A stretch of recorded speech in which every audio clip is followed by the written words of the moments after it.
Welcome back to our channel. In this video, ituturo po natin paano ba ang tamang pag-fill up ng application form para sa postal ID. So, pwede po kayo mag-download ng sarili po ninyo na application form. Makikita po ito sa postal ID website. Pagkatapos ay fill upan niyo po sa bahay. Pero, syempre po pwede din na doon na sa post office humingi ng application form at doon na rin mag-fill up.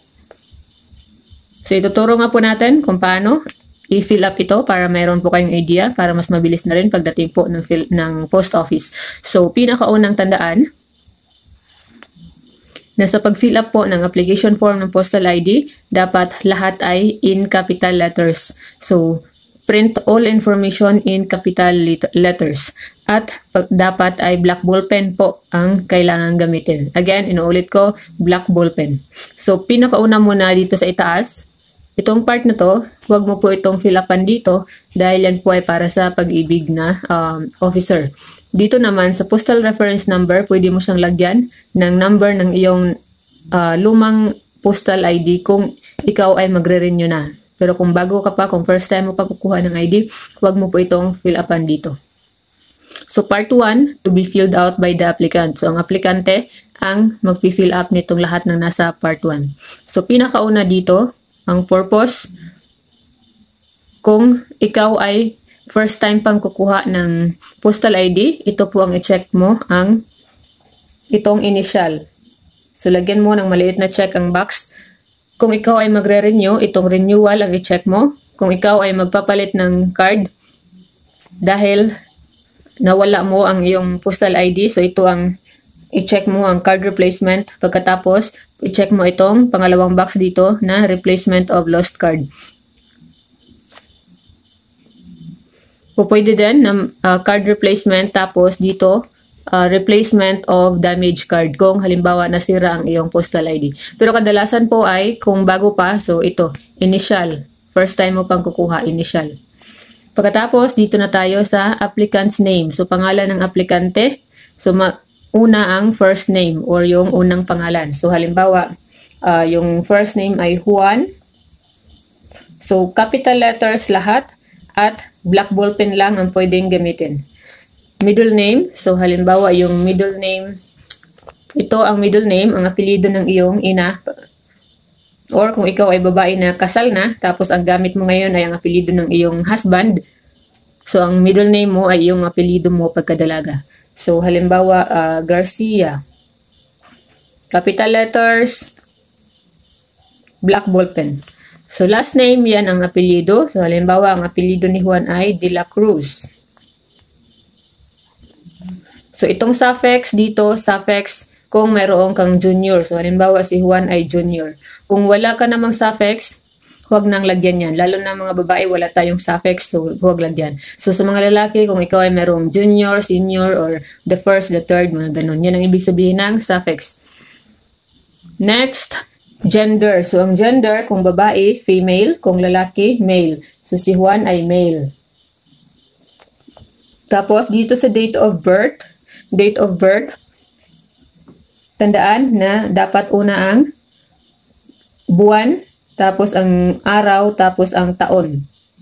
So, ilagay mo lang dyan sa box. Halimbawa, ang birthday ni Juan ay January. So, January 01.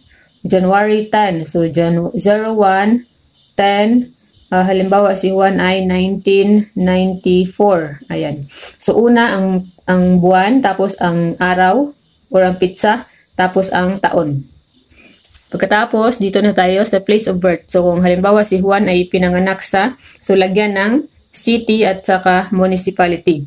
Halimbawa si Juan ay pinanganak sa General Trias, Cavite. So, depende kung saan kayo ipinanganak. Tapos, ang probinsya, lagyan din. So, ang probinsya ay Cavite pa din. So, ang country naman dito, country, syempre, Philippines, kung sa Philippines ka ipinanganak. So, pagkatapos, dito na tayo sa father's name. So, pangalan ng iyong papa dito. So, first name, una pa rin ang pangalan, tapos yung middle name, tapos yung last name, tapos yung suffix. Parehas lang yung format kanina. So, pagsulat mo ng iyong pangalan dito sa itaas. Mother's maiden name, ibig sabihin ang apelido ng iyong nanay. yung mama mo pagkadalaga. Tapos, mauna pa rin ang first name, ang middle name, ang last name. So, ibig sabihin, ang last name ng iyong mama ay yung kanyang apelido pagkadalaga. Tapos, ang kanyang middle name dito, yung apelido ng kanyang mama. Okay? So, hindi yung apelido ng iyong papa ang kanyang last name. Dahil ito dapat ay yung pangalan ng iyong mama pagkadalaga, maiden name. So next, nationality. So nationality, Filipino, kung Pinoy ka lang, Filipino. Tapos occupation, ay ibig sabihin ang trabaho. So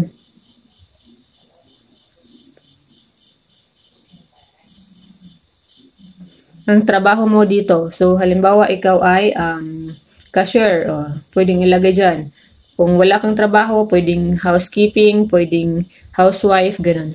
So civil status, so single, kung ikaw ay walang asawa, yung mga nagli-live-in, single pa din po kayo. So mag-check ka lang ng married kung talagang kasal kayo sa huwes o sa pare. So halimbawa si Juan ay single. So itong widowed para sa mga byuda or byudo, itong separated para sa mga naghihiwalay. Pero kailangan legally separated. Tapos divorce or ano. So yung mga nakahiwalay lang sa asawa pero kasal pa din sa papel, married pa din po kayo. So next, itong GSIS number, pwede na yan. So lahat nga po pala, so kung nakikita ninyo, mayroong check, di ba? May check, mayroong check. So lahat po ng may check, kailangan po ninyo yung fill upan, hindi pwedeng laktawan. So dito hindi na ako nag-fill up, pero dapat lagyan niyo yan ha. Diniscuss natin, pangalan ng papa, pangalan ng mama, pagkadalaga. So dito naman, itong GSIS, nakikita ninyo, wala siyang check, di ba? So pwede siyang hindi lagyan, lalo na kung wala kayong GSIS number. Itong CRN number, kung available lang din. So, itong CRN number, ito yung number sa inyong SSS UMID ID card. Okay? So, kung meron, so ilagay nyo po dyan. Makikita lang po yan sa inyong card. SS number, so pwede din lagyan, pwede din hindi nalagyan. Pero kung meron po kayong SS number, mas okay na lagyan. So, ang SS number ay yung makikita sa E1 form. Magkaiba yan sa CRN kasi yung CRN number, yan yung number ng iyong UMID ID card. Sa PhilHealth number, so syempre kung meron din kayong PhilHealth, lagyan po ninyo. Pwede na din hindi lagyan basta walang check. So tulad nito, kailangan niyang fill upan lahat ng merong check. Kailangan talaga yung fill upan. So TIN number, kung meron, HDMF. Itong HDMF, ito yung pag-ibig number. Kung meron, sige lagyan din. Tapos dito, itong mga ganito, yung kulay ng mata, kulay ng buhok. So pwedeng lagyan, pwedeng hindi. Kung alam po ninyo, so lagyan. So, kadalasan, kulay ng mata, brown, kulay ng buhok, depende sa'yo, kung black, blonde. Complexion, ito yung kulay ng balat, pero pwede nang hindi lagyan. Walang check. Kung walang check, pwede na yung hindi lagyan. Ito, distinguishing facial features, ibig sabihin, kung may nunal ka, ilagay mo kung nasaan. Weight, yung timbang mo, at yung height. Ito, kailangan fill upan. Mandatory ito na fill upan ang telephone number. Kung walang telephone number, lagyan ng none. Tapos mobile number, kailangan lagyan ng cellphone number. At yung email address, kailangan ilagay din. So, dito na tayo sa letter C. So, sa letter C, address details. Ayan. Nasaan na tayo? So, dito, preferred mailing address. So, pwede kung saan mo pero pwede nang hindi ito fill upan dito. Fill up fields kung applicable lang dito. So, kahit may check, kung hindi applicable sa'yo, pwedeng hindi fill upan. Dito na tayo. So, present address, kailangan lagyan kung saan ang iyong kasalukuyang tinitirhan. Unahin mo dito ang room kung mayroon, building name kung mayroon. Kung wala, kadalasan sa atin, diretso na dito sa barangay. Dito, ito barangay. Tapos, ito ang lungsod, municipality. Ito ang probinsya. Country, Philippines. Postcode. So, lagyan mo, i-search mo yan sa Google kung ano yung postal code ng inyong lugar. Makikita mo yan sa Google. Kung wala, sige, wag na pong sulatan yan. Basta, merong probinsya at saka yung country, yung barangay at saka yung municipality.